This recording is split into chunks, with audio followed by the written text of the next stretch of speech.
From behind the Fox News anchor desk, few realize the personal devastation this veteran journalist has carried for nearly 2 decades. A newborn son born with a walnut-sized heart pumping blood the wrong way. 5 open-heart surgeries before his teenage years. A car crash in Montana that left the entire family trapped upside down in a frozen ditch. The sudden loss of the father who shaped everything Bret became, and perhaps most painful of all, leaked text messages that would shatter his carefully built reputation as one of television's most fair-minded reporters.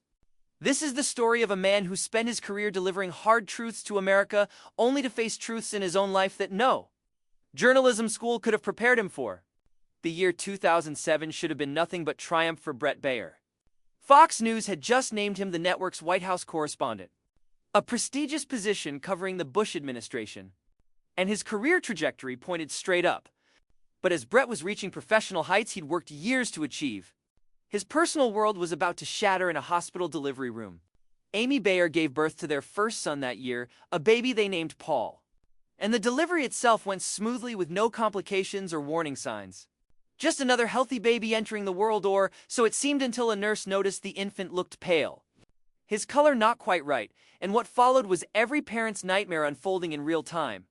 Medical tests revealed Paul had been born with 5 congenital heart defects, his tiny heart pumping blood the wrong way.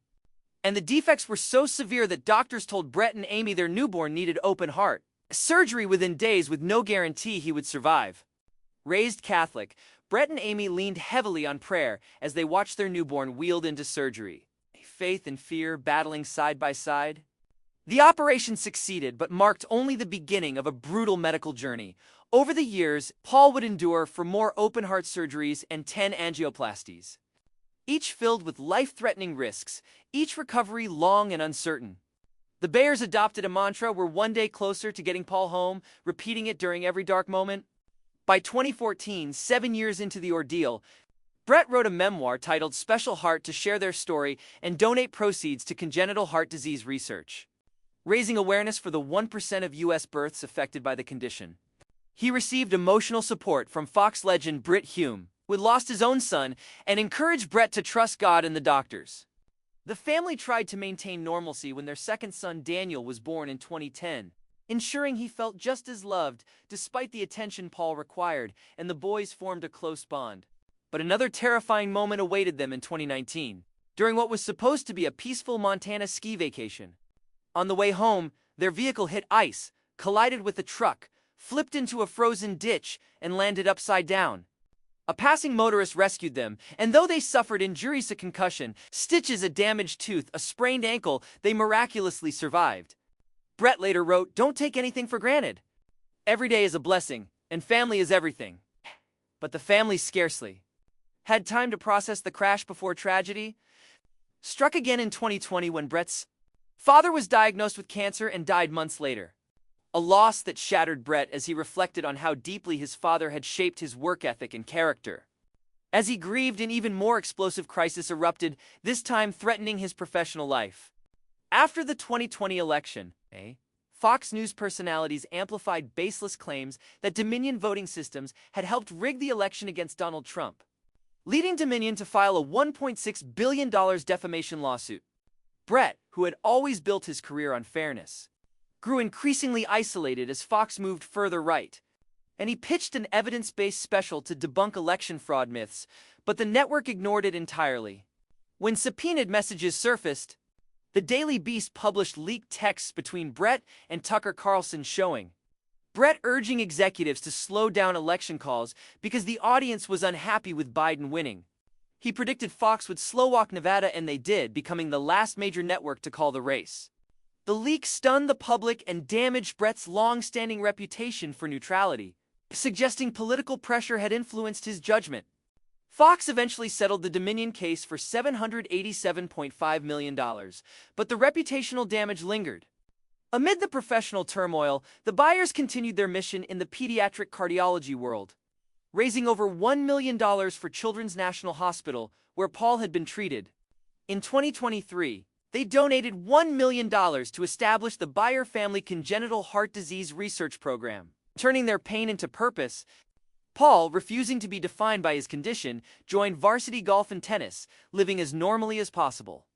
But in May 2024, a routine X-ray revealed a silent, life-threatening aneurysm near his heart that could have killed him instantly. Doctors called the discovery miraculous. Paul underwent his fifth open-heart surgery and was discharged after only 5 days. Through everything, Bret and Amy shared their journey openly to help other families. Using Bret's platform to raise awareness and encourage hope, trust doctors. Lean on faith, hold family close, and take life one day at a time. Today, Bret continues anchoring Special Report, profoundly changed by years of crisis, loss, and controversy. Paul still needs lifelong cardiac care, and future surgeries are likely. But he has survived to 16, thriving beyond anyone's expectations. For the Baiers, gratitude now defines everything. Professional scandals sting, but nothing compares to nearly losing a child. Losing reputation hurts, but surviving a car crash matters more. Grieving a father is devastating, but hearing Paul's heartbeat after 5 surgeries is a miracle. Bret has learned that life's greatest story isn't the one he reports on TV. It's the one he lives at home. With a family that has survived the unimaginable. With a son whose heartbeat reminds them daily that nothing is promised. And with the enduring belief that purpose can rise from even the darkest moments. And yet, through everything he has endured, Bret has come to understand that the story of his life is not defined by the chaos surrounding his career or the controversies that dominate news cycles, but by the resilience required to keep showing up when everything feels heavy.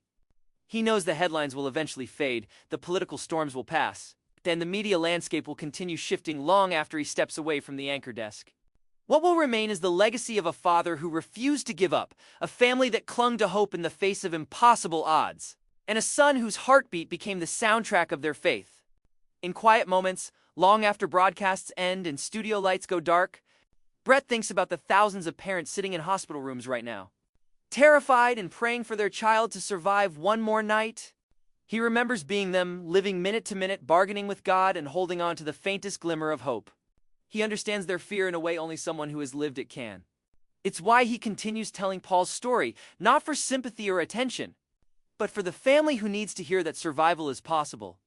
That miracles sometimes come disguised as terrifying diagnoses, and that even the smallest heartbeat can change the course of a life.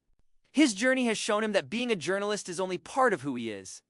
The deeper truth is found in the battles no one sees, the prayers whispered in hospital corridors, the gratitude sparked by the simplest of blessings, and the quiet courage required to keep moving forward even when life feels unbearably heavy. Bret knows that tomorrow will bring new challenges, new uncertainties, and perhaps more difficult moments, but he also knows that his family has already survived the unimaginable.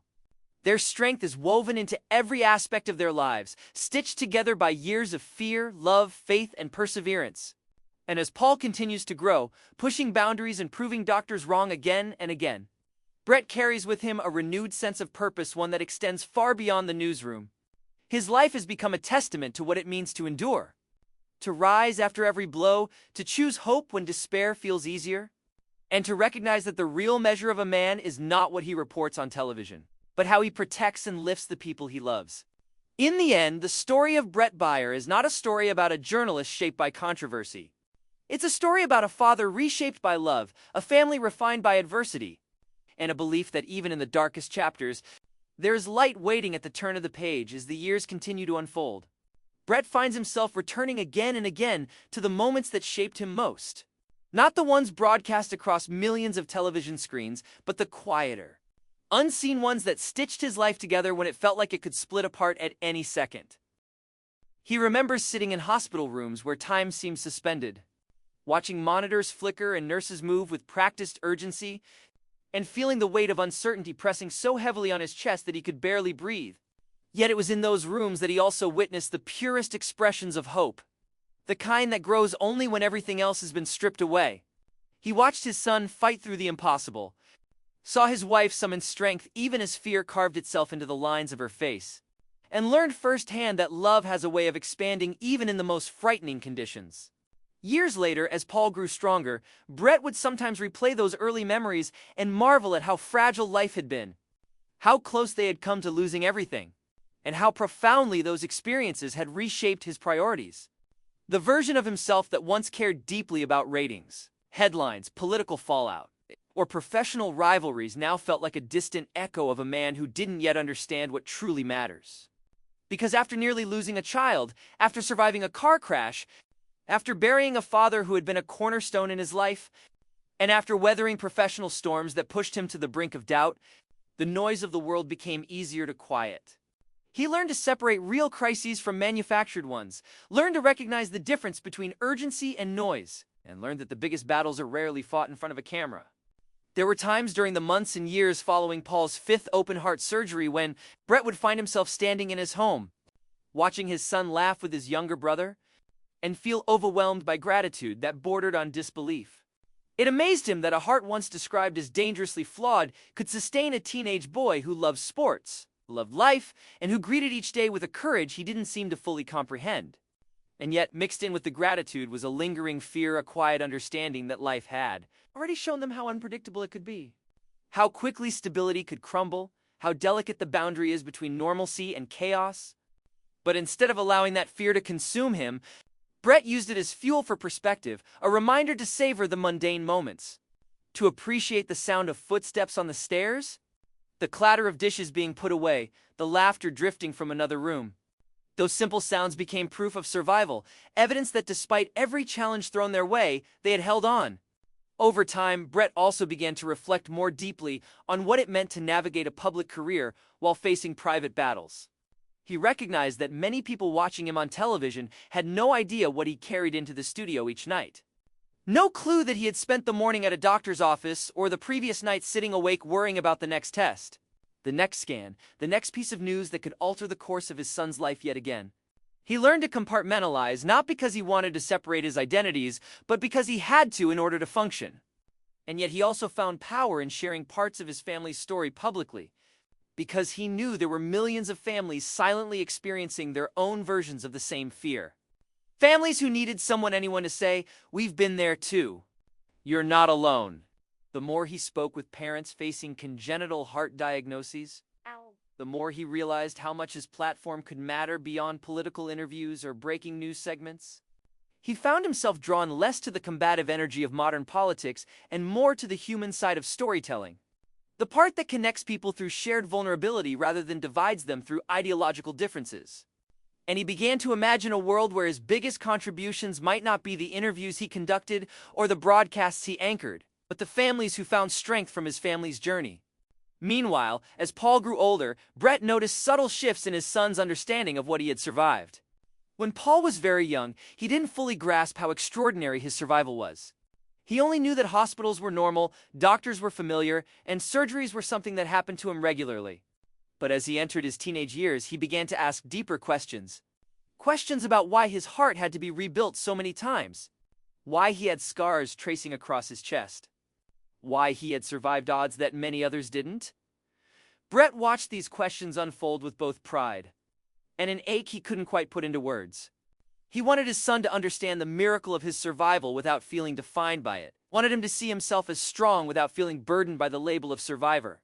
And slowly he saw Paul develop a maturity far beyond his years. The kind shaped not by hardship alone, but by overcoming hardship repeatedly. He saw in Paul a resilience that could not be taught, only earned. It made Bret more determined than ever to shield him from the noise of the world, while arming him with the perspective to face it. At the same time, Bret also began to process what it meant to lose his father, a loss that had opened a wound deeper than he expected. There were days when he wished he could call him. Days when he wanted to ask how he had balanced work and family. Days when he simply missed the steady presence of the man who had shaped his work ethic and sense of responsibility. Now, as a father himself, Bret understood more clearly the pressures his own father must have felt, the sacrifices he had made, and the choices he had carried quietly. The grief pushed Bret to think more intentionally about the legacy he would leave for his sons. Not in terms of success or notoriety, but in terms of character. He wanted them to remember him not as a man consumed by his career, not as a figure constantly caught in political storms, but as a father who showed up, who fought for his family, who held on to hope even when circumstances seemed hopeless. As the years move forward, Bret continues to anchor the news each night, but the role no longer defines him the way it once did. It is part of his life, but not the core of it. His identity is now wrapped more tightly around his family, around the mission to raise awareness for congenital heart disease. Around the desire to help the next child who might not be as fortunate as Paul, he often thinks about how unpredictable life is, how quickly everything can shift, and how important it is to ground yourself in something deeper than work or reputation. The controversies he faced, the leaked messages, the criticism, they no longer have the power to shake him the way they once did. He has already walked through much darker valleys, survived far greater storms, and learned that holding on to bitterness or fear only robs you of the present. Instead, he has chosen to move forward with grace, to learn from every mistake, to remain anchored in the things that cannot be taken away. And as he looks at his family, his wife who has stood beside him through every moment of uncertainty, his younger son growing into his own identity, and Paul, whose heartbeat remains the most powerful reminder of everything they've survived, Bret understands that his life's greatest story isn't the one he reports, analyzes, or narrates professionally. It is the one he lives quietly each day, shaped not by fame or controversy, but by resilience, love, faith, and the unbreakable bond of a family that has weathered the unimaginable and emerged stronger on the other side. And then came the moment Bret never expected, the moment that felt like the final scene in a story he had spent years trying to survive. It happened quietly, without cameras, without speeches, without any trace of the public life that had defined him for so long. Paul stood in front of him, taller now, stronger, his scars faded but never forgotten, and handed him a small folded program from his school ceremony. Bret looked at it, confused for a second, until he saw the words printed at the top. Special recognition for courage. He didn't understand. Paul wasn't the one being honored. The award wasn't his. It was for Bret. His son had nominated him without telling anyone.